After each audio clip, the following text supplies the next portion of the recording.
Hi, hello. It is Metaphysical Monday, and we are talking about altars. I'm going to get into what an altar really kind of is, what you can do with an altar, some maybe unorthodox type of altars or alternative styles of altars. And also, we're going to keep it kind of beginner level at the beginning of the video, but then I'm going to go into a list of things that I think would be great for an altar for like self-love or just like a self altar, and why I think that's important. But so I have notes that I started months ago that I'm gonna look down a lot and read my notes because I wrote this a long time ago, and things just I waited for the ball to get like rolling good enough to do this. So let's talk about altars. If you're new to the channel, my name is Melissa, and I'm here to hopefully spark something that will help you along your spiritual journey. So, not into deity work, me either. Not sure about altars, don't know where to start, whatever. We're going to talk beginner level first. So, kind of an intro to altars by creating one for yourself. Now, why I wanted to do self altars has nothing to do with Valentine's Day. It just kind of happened to align this way, so hopefully there's a reason for that. But there is the cliche of you can't love somebody else until you've loved yourself. But as a mother myself, and I think a lot of other parents can attest to this, you can absolutely love your children and have a lot of self-hatred, just speaking from experience. So that's not entirely true, but loving yourself does make it a ton easier to love other people and to know how to allow yourself to be loved. So that's why I think a self altar is important. All right. So what's an altar? Let's get very, beginner here. What's an altar? Basically, it's kind of like a focal point for energy. A platform or a space used for offerings to honor a deity, ancestor, element, etc., or a place to perform rituals, do prayers, meditation. Basically, a sacred space, a point of power that you go to perform things. Actually found a great description on BibleStudyTools.com. This is how they describe an altar. A place where divine and human worlds interact. A place of exchange, communication, and influence. And I love that description. Thank you, BibleStudy.com or BibleStudyTools.com. So yeah, that's pretty cool.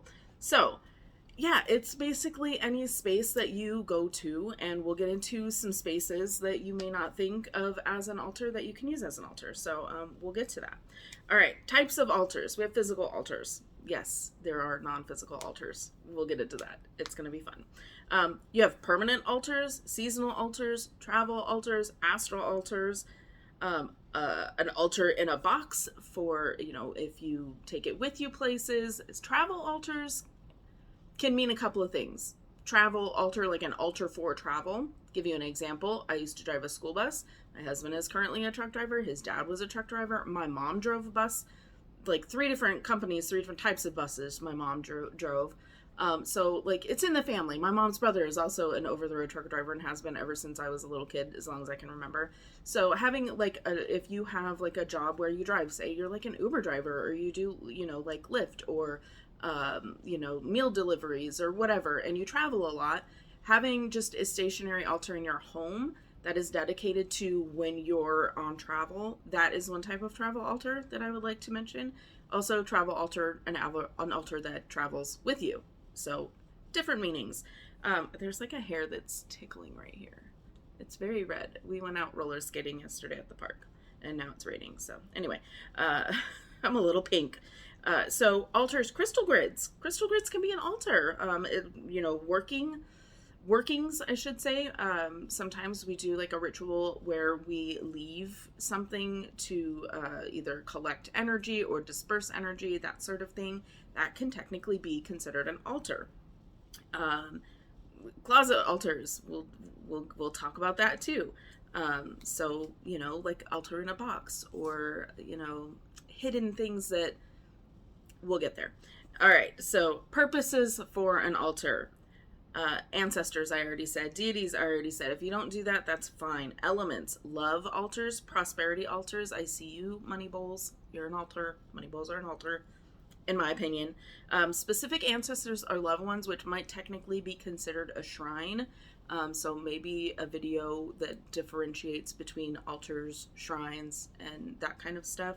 But that also goes into other cultures, and I don't want to appropriate cultures. So I'll think about that one.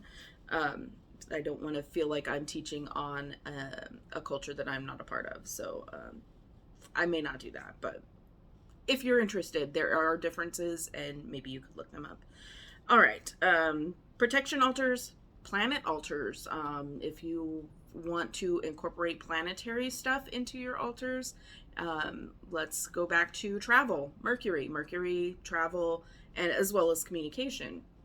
You could do a Mercury altar that helps with either of those things and incorporate things that are associated with whatever planet that is associated with your purpose. You can incorporate that into your altar, or you could just do an altar to that planet to hopefully harness some of that energy. Anyway, moving on. Servitors, which I touched on briefly like a year, maybe 2 years ago. It's like sigil work. It's kind of a branch off of sigil work where you create an actual thought form, which would be the servitor. You give it an appearance, a home, all kinds of stuff. You could have an altar for your servitors, an inner child altar, which I feel like could be a lot of the things that I'm going to say for self-love could also be inner child altar. So they can be all in one. Specific angels, dragons, fairies, an earth altar, your money bowls, I already said that. Holidays, equinoxes, and solstices, you have altars for those. Now here's where I'm going to get creative with you, and I would like you to get creative back. Here are some altar alternatives that I don't feel like enough people, I may have heard maybe one, well, let's just say it. Imaginary altars, a place that you go to in your mind. Create a space, an imaginary space that you go to meditate. Like you go sit to meditate and you visualize that location. That can be like an astral altar or an imaginary altar. That's not super weird. But do you play video games? Do you play Animal Crossing? Maybe Minecraft? Any kind of video game where you have a space where you can create, decorate, that kind of stuff? Put an altar there, and then when you play your game, you can go to the altar, and that would be like a closet witch kind of altar. But yeah, you can do that as well. So right now, drop a comment. You can pause the video if you want to. Drop a comment. Do you have any, like, if me saying that triggered anything in you? You're like, oh, I could do this. Leave it in the comments. Share it with everyone. I want to see it, and I'm sure other people would be curious too. Let's get some altar inspiration going in the comments. So yeah, video games, anything like that, imaginary altars. What's your idea? I want to know. All right, so let's get into some things that might be considered closet witch altars, or just you don't have the time or the mental space to create something physical. Your stove can be an altar. And with these altars, I feel like it would be a good practice to cleanse the area first. So I'll go through the list and then I'll touch on that. Your shower, your bathtub, your coffee table, or your kitchen table. I do a lot when I do workings. I usually use my coffee table. So that becomes an altar.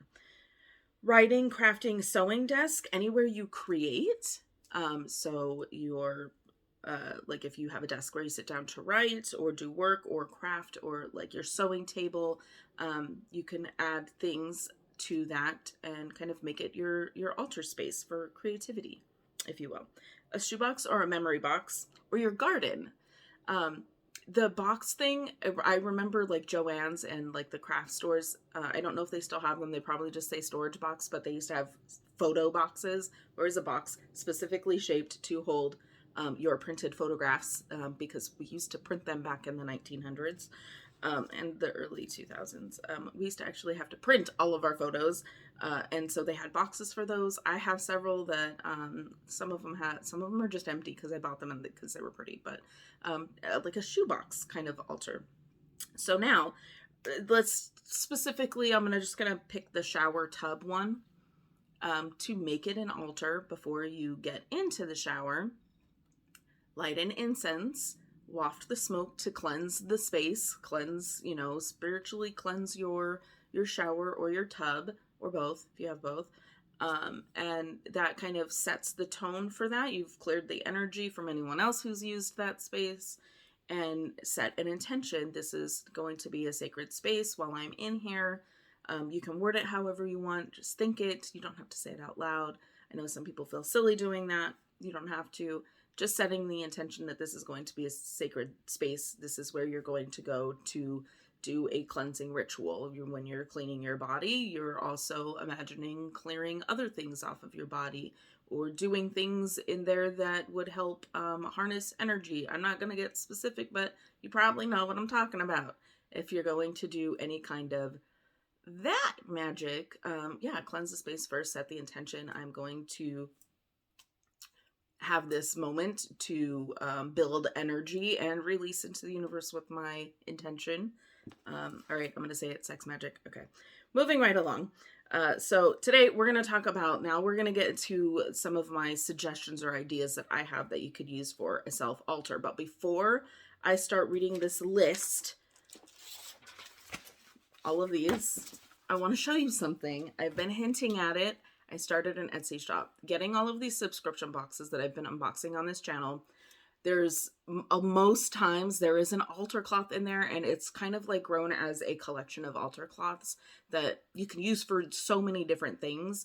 I used one of my new ones. I kind of tested it out in maybe my last video. I think it was the last video that I did. I did a reading on something. Now I can't even remember what it is. But I used my peacock altar cloth that I ordered as a sample. I ordered that one specifically because it had some fine details, and I wanted to make sure that it was going, if this one printed well, then I know that the ones that I like really put a lot of time into are going to print better. So I wanted to test the quality on a design that I thought would maybe print poorly. But I also started these. It's not an altar cloth. It can be an altar platform. Crystal grids, right? So the name of the shop is the Altar Grid, altars and crystal grids. But as I started creating products, that like my brain just like kind of exploded with all of the other witchy items that I could make. So it's also going to be a full-blown witchy decor shop. So there are going to be other things. I posted some tapestries in there. If you are into things like this, there's the medicine tapestry, as well as the teacher tapestry, if you're following what I'm putting down there. This technically is a cutting board. You could use it in your kitchen as a decor item. It is laser etched, and I think it turned out pretty well. My son asked, why is this darker? So I feel like that would be something that I should address.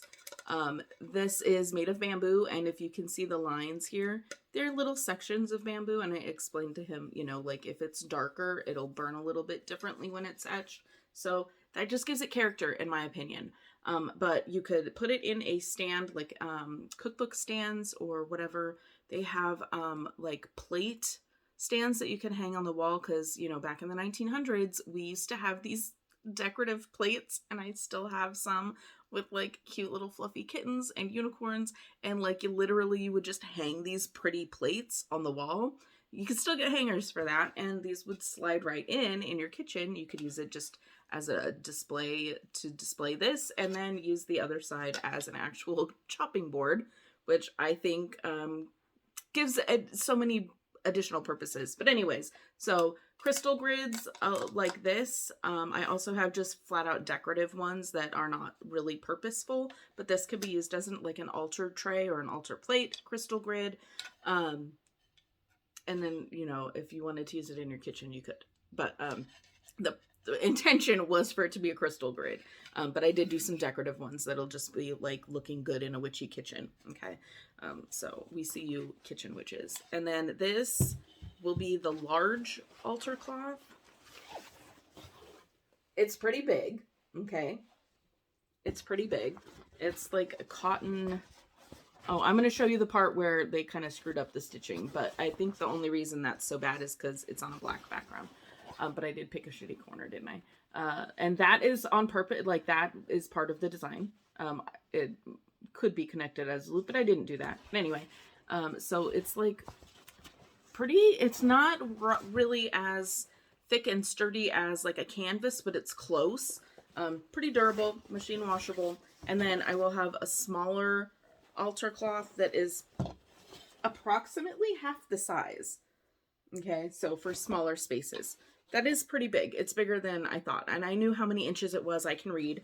But still, when I got it, I was like, wow, this is actually like a good size. I like this size. But not all spaces can, accommodate such a large size. So we also have the other ones. They're basically on a placemat blank. So they use a placemat blank and print my design on it. I use third-party printers because I don't have printers. Yes, it's print on demand. It's basically the same way I've been doing all of my books and witchy workbooks and all of that stuff. So now that that's out of the way, I've showed you a few things. I have another one on the way of the placemat size one that is actually kind of like a pastel goth Ouija board. I made like a little spirit board with like kind of like light purpley blue colors and like a really cool moth, and it looks really, really awesome. I can't wait to see it in person. So that is on the way, and I'll probably maybe do like an unboxing on Shorts to show that one off.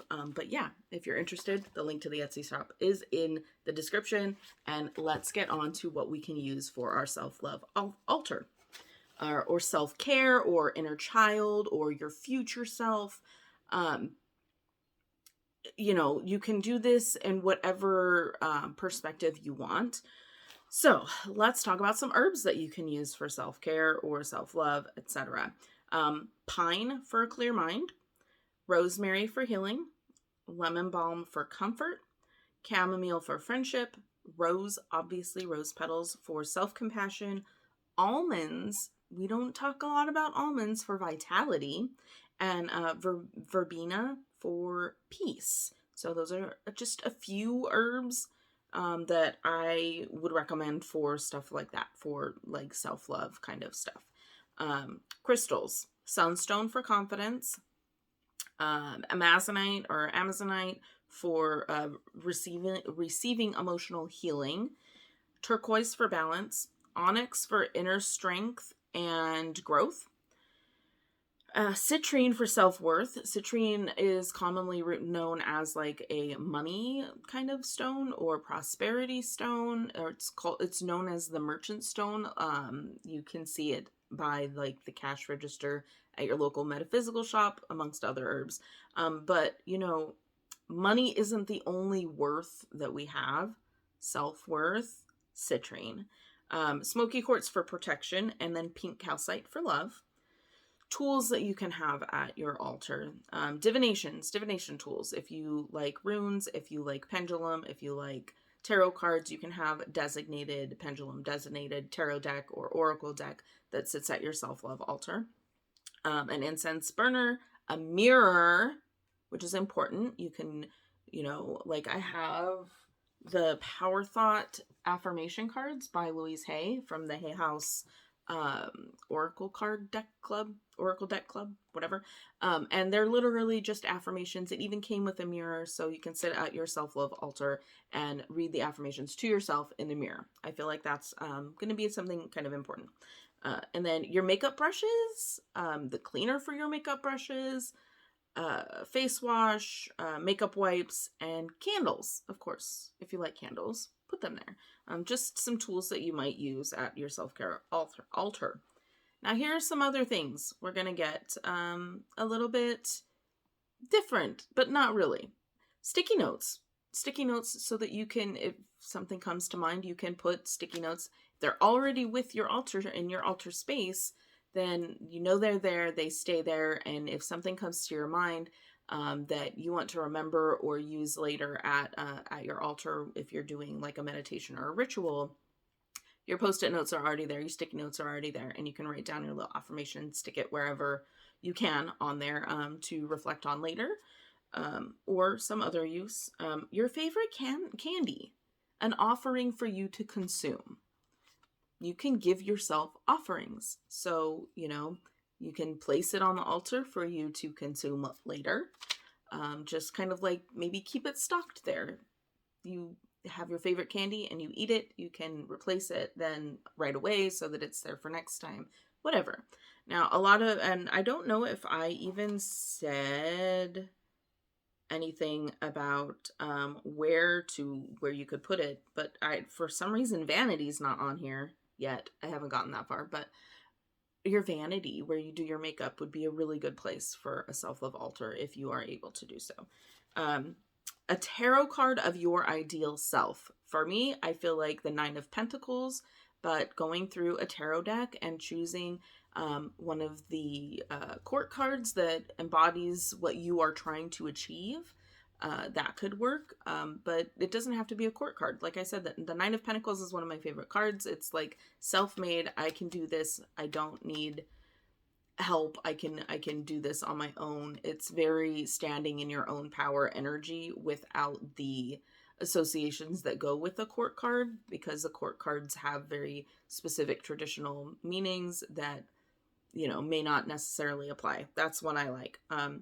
Your perfume and your jewelry. Now, if you want to refer back to sigils video that I did a while back, adding sigils to your perfume, your jewelry box, draw it on the bottom of your jewelry box, a self-love spell jar that you could put there, your favorite incense, or just your favorite scent, something that you like the scent of can be something that you put in your self-care altar. Elemental representations. If you are into the elements, if you are more familiar with like a Wiccan path where you kind of, I don't want to say that because I could be wrong, but like I'm not Wiccan, so you feel free to correct me. But I believe usually you have to have a representation of all of the elements. The way I practice, I don't, but some people do. So your elemental representations, sentimental trinkets, knickknacks, awards, heirlooms, grandma's ring, whatever that you have that you can kind of that makes you feel good and brings back good memories for you. So things that what are they called? Souvenirs from a good trip or from your favorite place, that kind of stuff. A self-portrait. I know it's kind of weird. You don't want to look at yourself and like it's weird to think to recommend somebody have a picture of themselves at their workspace. But yeah, get used to, accepting your appearance. Other people see you at your workspace. Why not you? Yeah, a self-portrait that can, maybe remind you of a time in your life that you would like to grow from, or a time in your life that you would like to get back to, however you want to look at it. And self-collected nature items. That is a big one for me. I like to collect nature items when I see them. They make me feel good. Like I have a little bit of Mother Nature in my home, that kind of thing. I do kind of like to collect those and set them with my crystals and stuff like that. So self-collected nature items, again, literally anything that makes you feel good, you can have at your altar space. So let's talk now. We've got all of our items gathered. We're going to get into the last section of the video, I guess, the assembly of your self altar. So this is what I wrote down. I have not reread it, so I'm just going to read it and ad lib from there. Write or think your intentions for it. What do you want to feel from your altar? What is its purpose? How or will you work it? Is it something that you're going to be using as a working space where you go back to it frequently and use it, like your vanity? You're going to go do your morning routine, your nighttime beauty routine. If it's something that you're going to use frequently, and keep that in mind when setting your intention for it. Know what its purpose is and how will you work it if it's something that you will be visiting often. How can you, or no, not how, can you, you can pull cards, runes, oracle to help direct your intentions. If you're not really sure how you want to incorporate things into your altar, divination, always divination, pretty much before any type of working divination on whether or not you should be working it, on whether or not it's going to work, whether you should wait, whatever. There should usually be a little aspect of divination before any workings. But before setting up your grid, you can do grid, altar, whatever. Do a little divination on, like what would be a good way to approach this, and what, how should I form my intention, those kinds of questions, and do divinations. And then start placing things however you desire until it feels ready. You can activate each item as it's placed. So you can cleanse your items with incense smoke or however you cleanse them individually before you place them. Personally, I like to place everything because sometimes I move things around, place the items, and I prefer to cleanse with sound. Mostly because I have a lot of tools, and it's a lot faster. And I believe sound cleansing is very, very effective.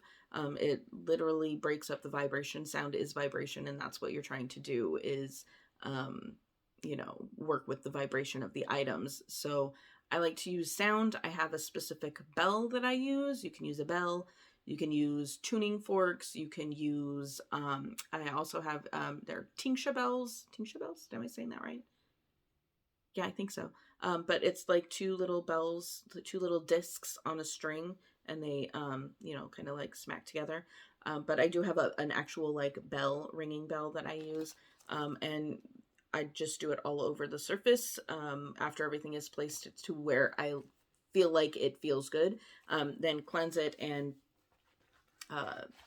then your altar is like ready for you to, now that you set your intention, you know what the intention is, you know how you're going to work it, you know what you're going to do with it, you've done some divination on what will be helpful intentions, etc. And then you've placed all of your items, you've cleansed all of your items however you prefer. And then that is when I would sit with the altar and kind of like imprint my energy onto it. Light or activate your elements if you have incorporated those. Candle, incense, spray a little bit of the perfume that you have on there if you have a specific scent perfume that you like. Mine doesn't have a spray, it's in a roller bottle, but hey, stab some on your wrist. That is how we're going to kind of set the intention. We're going to, sit with the items, and we're going to kind of have that energy exchange with the items, kind of giving your energy to it so that it can return its energy to you. So it is reciprocal. That's how I would do that. And then work it.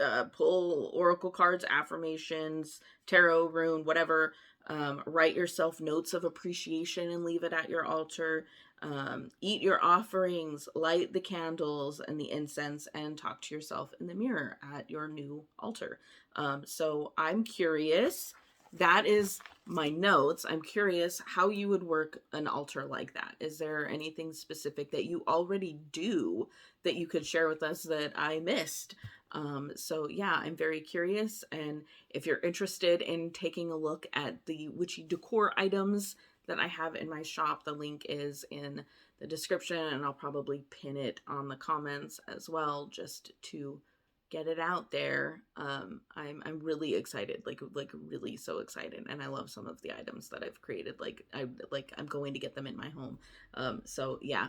I will see you in the next one. Always remember that the magic you seek is within you, and you're going to create an altar to harness that. Have a blessed day.